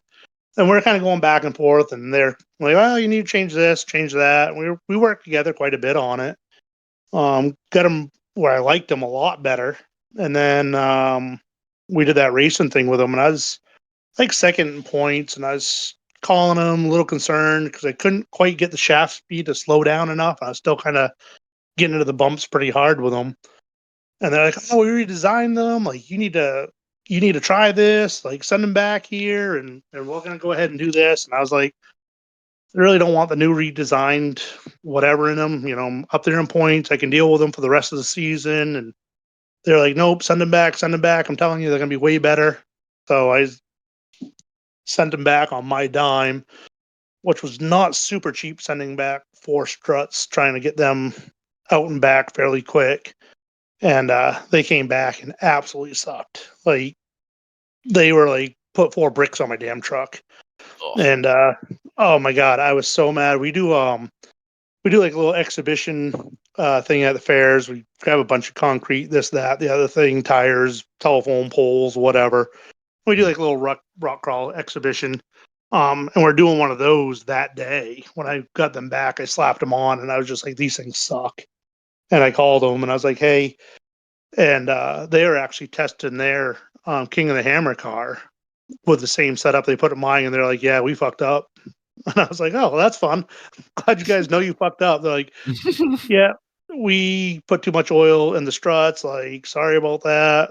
Take X amount of oil out of the struts and go from there. I'm like, not really impressed. Like, this doesn't make me fucking happy that I sent these back and you guys, whatever. Yep. However, they knew what they did wrong, told me what to do. Okay, perfect. Thank you. I went ahead, took the oil out of them. They're way, way, way better. It's like, perfect. Great. Thank you. And then we had a race right here locally, um, like that weekend. I think we did that fair thing on Thursday night, and then Saturday we had a race local here at the barnyard. And I've never ever had an ORI failure, and they had 3 big jumps in a row, and I landed the third one and blew an O-ring out. And I called them, and I was like, never have I had a failure with you guys ever. Like, what's going on? And he was like, oh, we just had one of the bouncers that we just did this to. They had the same problem. Yada yada yada. Send them back. We're gonna go ahead and fix it. And I was like, nope, I cannot do that. Literally, it took you guys like 7 days for me to ship it out to you, have you rebuild it, ship it back to me.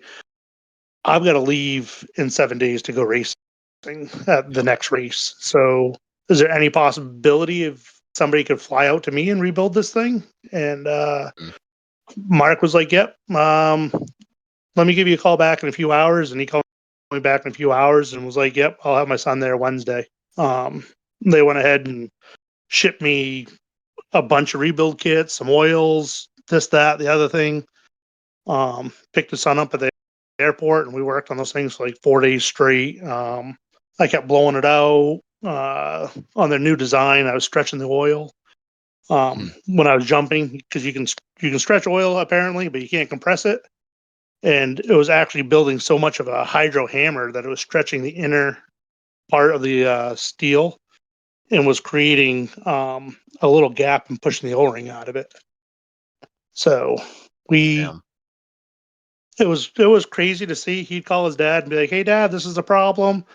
I think this is the fix." His dad would be like, "Yeah, let me go ahead and blueprint something up. I'll call the machine shop. We'll go ahead and make something. I'll overnight it to you guys. You guys can try that tomorrow."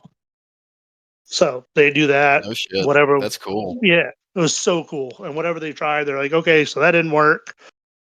And they're like, "Okay, I think this is what the problem is." And Mark over there, absolute genius with numbers and this and that. And he's just crunching all these weird, numbers and all these things. And he's like, "All right, this is what I'm coming up with. This is what we're going to do. Blueprint something else up, send it to me." They put it together. Trevor Medeiros was here camping out my same driveway here for 4 days. He was going back and forth with some stuff. And finally they came up with a great solution. It never blew out again. And after all that, it's been about a year since we did that, and now ORI's actually come out with a race strut that's kind of engineered between me, Trevor, and some of the other guys that were going back and forth on the problems and fixing it. So I'll be getting me a set of those hopefully as soon as possible, and trying those out. With any luck, they'll be that much better than what I've got now, which I'm absolutely in love with what I have now. So can't wait to see what even better is going to be. And now this is on the same truck that you just said you were racing for 2 hours straight? Yes. Yep. So, and you're not having any issues with fadeaway or anything like that? Not at all. I heard somebody Wow. else talk about that in one of your podcasts, and Yeah. you guys, I don't know, remember whose it was, but you guys were talking about like they had to like put nitrogen back into the struts when they got to like the trails because trailering it or whatever. I mean, Curtis. That was Curtis. Yep. That's who I was talking about. yeah, I've got like at least, I think I put 15,000 miles on my toter home last year. We don't drive that unless we're towing the race truck. So I know I got at least 15,000 miles, and I haven't put a nitrogen to any of my struts in probably a year and a half or so. Like, I haven't even touched them. I don't touch them. They landing a little bit harsh. I might go in a couple, 3 or 4 clicks or whatever, get me a little bit more compression on them. But that's about all I'll ever really do to them. Damn. Yeah, I'm so blown away by this, especially for kind of like everything that we've heard about them. So to hear this now is pretty.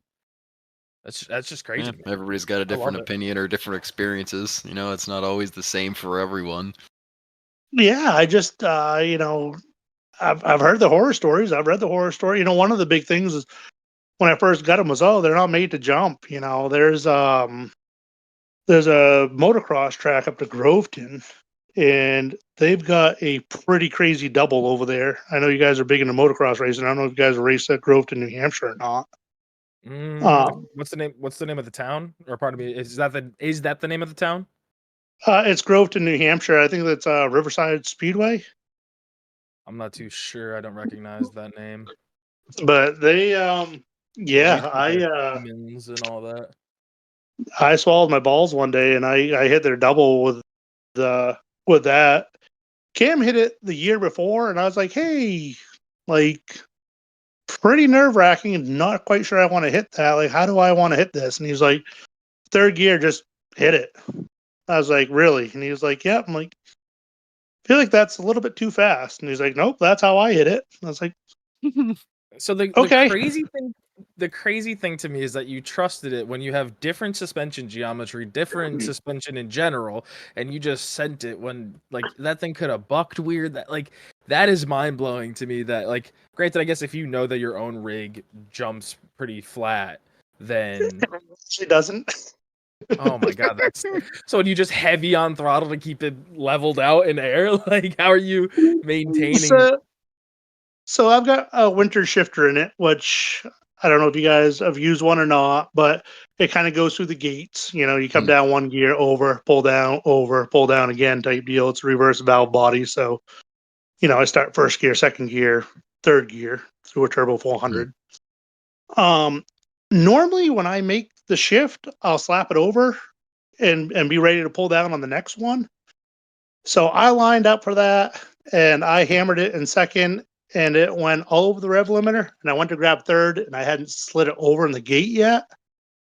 And at that point, I panicked because now if you drop it into third, the RPMs are going to lag and not really sure where this thing's going to go. So I just let off from it for a few seconds and then whacked the throttle again. So I wasn't going off I didn't want to go off the lip riding on the ding dong and just having the thing land on its nose.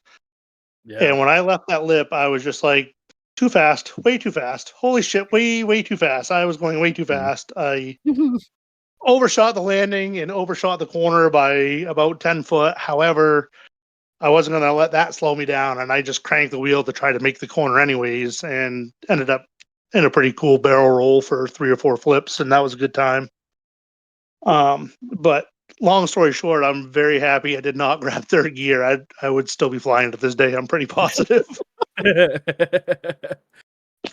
See, But that's the one difference between dirt bikes and trucks that I feel starts to really play a factor is like other than chasing somebody, like you could at least find somebody with a similar size engine and expect to have a similar result, right? Like most of them are set up similar other than like maybe triple tree angle and then potentially swing arm angle, but that only affects it so much, right? Where like off-road rigs have so many variables, I'd be nervous to like go based off of simply like third gear. Like, man, at least give me a mile per hour to go off of or something. Like, well, that's all you have for a mile per hour is just there's no mile per hour to the thing. Just what gear you flat foot it? Okay, Yeah, sounds literally. like a plan to me. I don't know if he was in 2-to-1, 3-to-1, 1-to-1, whatever. I didn't bother asking that question. yeah, the crucial information, nah, we don't need it. But I got pictures of it. The thing is, you know, skied way the hell out there. It landed it. Again, like I said, I've never busted one, never blown one. I was like, if that landed from there and I never had a problem with it, I don't think I will ever break one or mess one up. So they're just like, yeah, you can't jump them. I'm like, bullshit, you can't. Like these things have come down from a long ways in the air, and I've yet had any problems with them.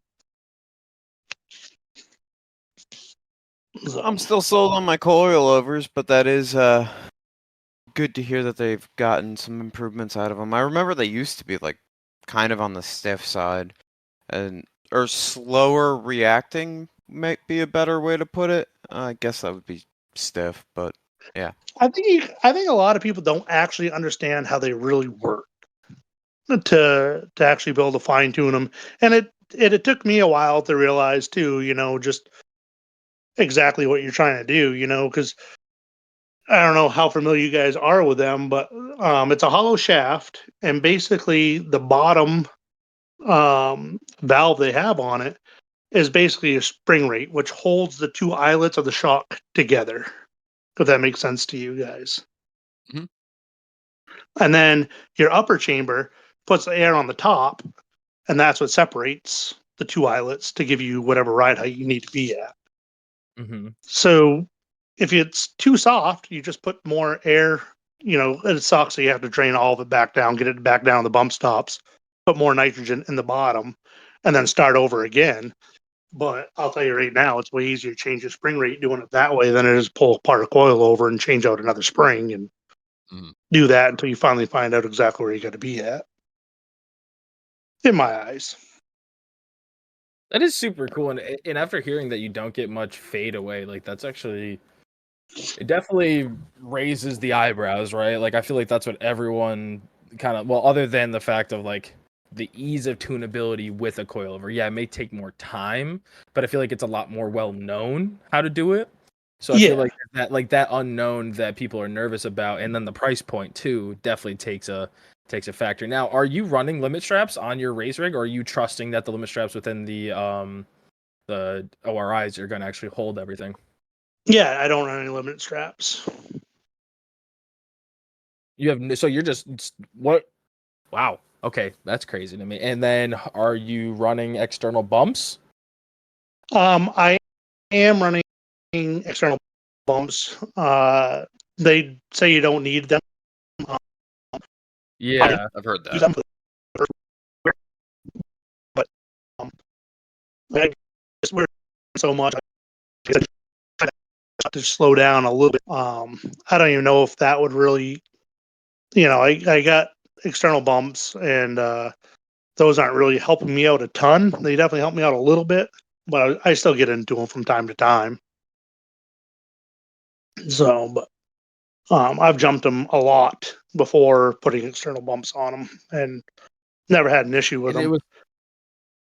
Damn. All right, I'm starting to actually sound kind of impressed right now because, So, like, I mean, yeah, and you don't need any of that stuff. That's all like, yeah, no, it's you'll a just fail blow your safe shit for a lot out. of things if you want to be extra careful, right? I think everybody yeah, gets and their, panties in a bunch when they see shocks without a limit strap, and yeah, and doing trail trucks things, you know what I mean? That's way different than hucking the thing off a 10-foot jump and going 20 feet out with it. You know, getting into a bump going through the trails, big deal. You don't even really notice it, but you definitely notice it when you're falling 12 feet out of the air, 18 feet out of the air. You're like, yeah, an extra little bump could have definitely helped me out of there a little bit. But the price point thing, by the time you buy your limited straps, by the time you buy your bump stops type deal and kind of go through that, buy one or two sets of coilovers, not coilovers themselves, but a couple sets of springs, you're not terribly far off. Yeah, see, back to kind of the early thing, like you were saying, where like trail rigs are taking different beatings compared to like what your rig is seeing. That's why I'm asking about having the external limit straps and bumps. Like, yes, Graham, you are right. You technically don't need them, but you also don't need a steering wheel to drive a vehicle if you have a pair of channel locks. Like it depends on, and you also don't need a sword to go into war back in medieval times, but it was probably safer if you fucking did. And that's where, and that's why it's kind of cool to hear that you've gone through the time and tribulations of not running bumps or limit straps, and that it's still holding up to a total different environment that we kind of see ORIs normally being used in. That's actually fucking sick. Yeah. you just don't hear about it Like being I said, used. yeah, and it's crazy to me that, for as much success of that I've had, what I'm doing with the Premier Mega Truck thing, and knowing that I'm not running the horsepower that a lot of those guys are, and still not seeing a single set of ORIs on one of the other trucks is just like, what are you guys doing? Like, obviously, it's not the motor that's getting me, around the track and on this thing, but to each their own. There's a couple guys down there that deal with their nitrogen shocks and do their thing, and I get it. That's letting the wizard out of the bottle and nobody knows how to put it in. And everybody else down there deals with, basically two or three shock guys, and if something happens, he's usually right here. Somebody knows how to build another one and kind of go that way. But once you open one up and kind of see what's going on there, yeah, there's some stuff and some things, but you realize it and kind of know, and it's way easier to kind of start setting it up and getting on a familiar base with it and kind of figuring out what you need to do to make it do what you want it to do. Yeah, it's kind of like the first time you pull apart a microwave. You don't know what it does until you open it up and turn it on without all the safeties, I don't right? know if Like, I'd know what to does even after pulling it apart. I think that's a good way to kill yourself. Just a There's lot of magnet power with in there. big induction things. It's cool. It's fine. It's fine. Just don't touch that. Yeah. Yeah, Don't touch exactly. anything in Wow. there. That holds a lot of electricity Exactly. for a little while.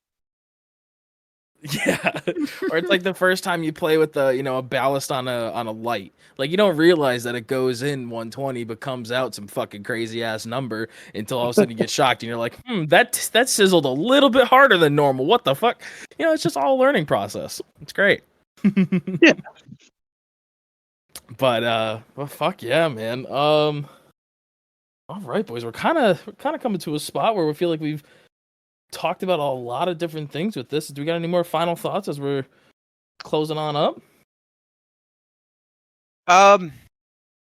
So out of all of the race tires, what has been your favorite that you have tried? Ooh. I was so hoping it wasn't going to come down to this because I get shit about it every time. Oh, perfect then. Hell yeah, that's the yeah. juice we need, man. Yeah, I guess it all depends on where you're at. I honestly feel, and I have not used a ton of them. I honestly feel for New England wheeling, woods wheeling, I really like my Mickeys a ton. I know a lot of people say they got like a soft sidewall. You're gonna slice the sidewall. I know Cam.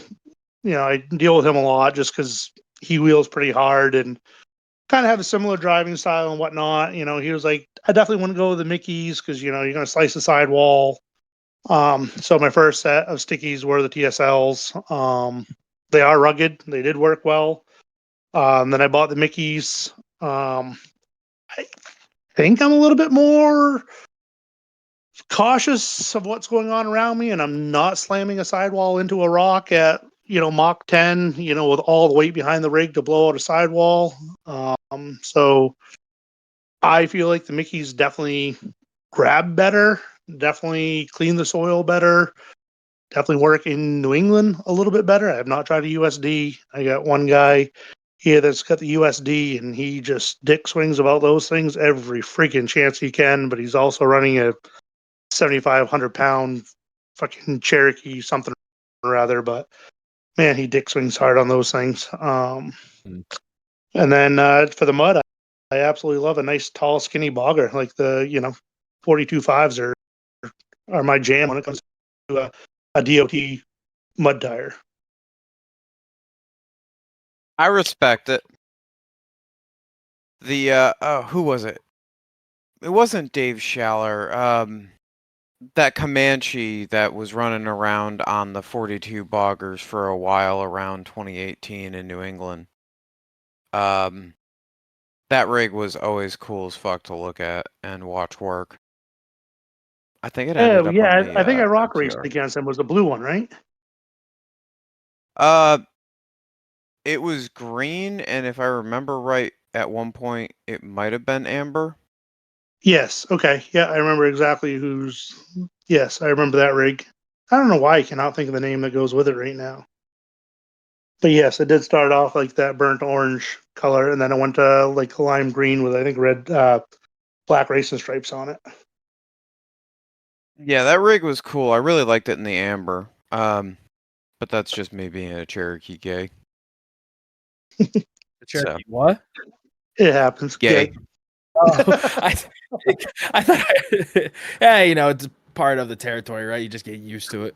Yeah. A little bit of a pain in the ass, but you learn to like it. Is that how that works? Yeah, just acceptance, if you will. So other question for you, because the tire one was interesting. Have you ever owned a Cherokee?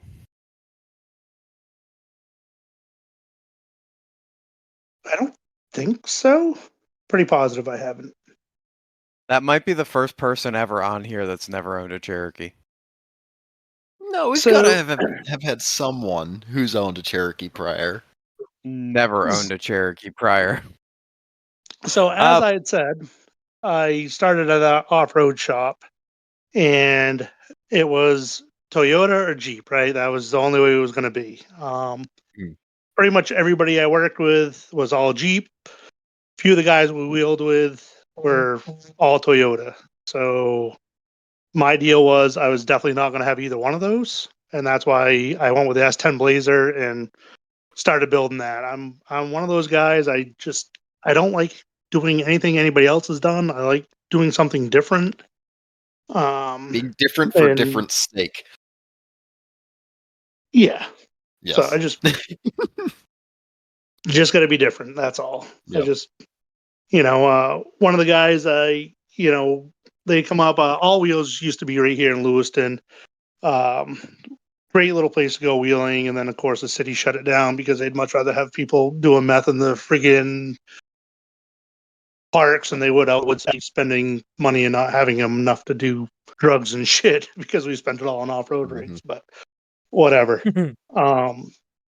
They there was a couple guys that wouldn't let me go wheeling with them. They like wheeling with me, but that Blazer is going to be way too heavy, and you can't come on any of the Jeep stuff with us because that's going to be too heavy and it's going to rut up some shit and this and that.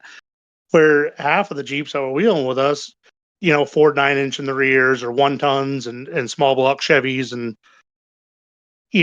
really what's left of your Jeep. So that's what inspired me on the last Blazer I built to go ahead and put that Jeep Wrangler nose on the front of it, so I could just tell everybody that I went ahead and just retubbed my Jeep to a Blazer back half and go that route, but nobody ever fell for it.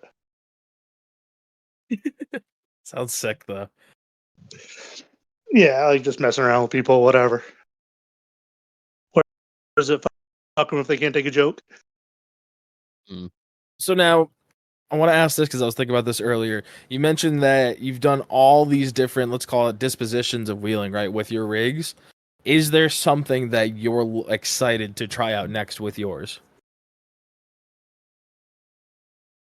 Not that I really can think of. I think I've pretty much done it all with it. I've done everything from, truck pulls with it, tug of wars, to flipping it off from shit, to wheeling wherever. Mega truck racing with it, short course racing. Kind of, I think I've done it all, but I'm willing to try anything else. I take that back. I do eventually want to try to backflip it. Oh, that's my God. next. Yes. Okay. So, gotcha. So you want to do Monster Jam? Okay, cool. I kicked myself in the ass, and if it was the end of the race season, we had a race up to New York, the New York State Off-Road Park, and they set up a sick freestyle. Then excellent track builder there. He made a perfect ramp for doing backflips. Tim Manny hit it. Almost got 2 flips out of his, like totally over rotated it. Joe Bishop hit it backwards, trying to do a backflip out of his big mega truck. He didn't quite have enough, and Tim Manny had way too much. And if they would have got it together, they both would have landed it. I had bent the rear end pretty hard when I crashed at Snowbog and knew how much it took to straighten that out and get that situated to go for the next race. And I really wanted to try to hit the backflip there. However, I was concerned of coming down and bending the rear axle and having to cut out a new rear axle and have Trevor put a new one all back in. And I just still kicked myself in the ass. I should have at least tried it. But there'll be another time, maybe next year. Yeah, well, I'm excited to see it. It seems like, for a man who's done everything, it's actually really unique to see how far you've expanded with it, right? So now, okay, so if you've done everything with this rig, is there something that you're excited to do maybe with the next rig, whether it be not necessarily off-roading, or kind of your thoughts? I'm pretty happy with what I got going on here. This rig is all 2-inch 188 wall for the most part, so she's a big heavy bitch. I don't really expect that one going anywhere. I think this will probably be my forever rig, or pretty close to a forever rig. And really, by the time I get around and try to do something different with another rig, I'm probably going to be all out of the, hey, let's go try that in my blood. I respect I respect that a lot. So I just, Um, yeah, I bought a hot rod, so I'm kind of putting that together. I don't really know, but What do you have? I don't. It was just a really good deal, and it's a 49 DeSoto 4-door. I got a good deal on it. It's kind of cool looking. We're gonna start cutting it up. I got a good deal on a 6-liter 4L80. Probably gonna do a like 88 in the rear of it. Kind of do something like that with it, I guess. I don't know, but I think that's kind of my winter build. I think. that's gonna be dope, especially with the 6-liter and a more modern transmission and everything in there. Gonna do anything crazy with chopping it and dropping it, or We're gonna worry about getting it on the road and rolling first. I got a buddy of mine that builds hot rods around here, and he wants to cut it in the worst way. I'm also 6'5", and I'm like, I do not know how much I want you to cut this damn thing. So Mm. we're gonna have to figure out where the seats are gonna be at and how much headroom I'm gonna actually have and whatnot. But I think we're definitely gonna at least try to drop the back of it down quite a bit. Probably gonna airbag it next winter, depending on where I'm at with the wheeling thing. I'm one of those kind of guys that I want to do this year. Like I've always wanted to have like a hot rod car. My wife's big into like older trucks. I don't fit very well in like an older cab pickup truck, so let's do an older car. Just try to give that a whirl, I guess, for now. But makes sense. So on that note, it seems like we're starting to slow down a little bit. Anyone got any final thoughts there?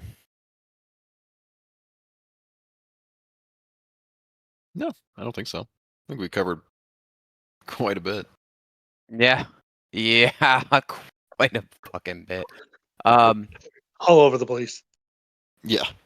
well, this is the Blue Collar Tangent podcast. So that's to be expected. And I think on that note, the gist of this episode's just been go and try stuff that you normally wouldn't do and finding out what's enjoyable and what isn't enjoyable as you expand your horizons has never hurt anyone.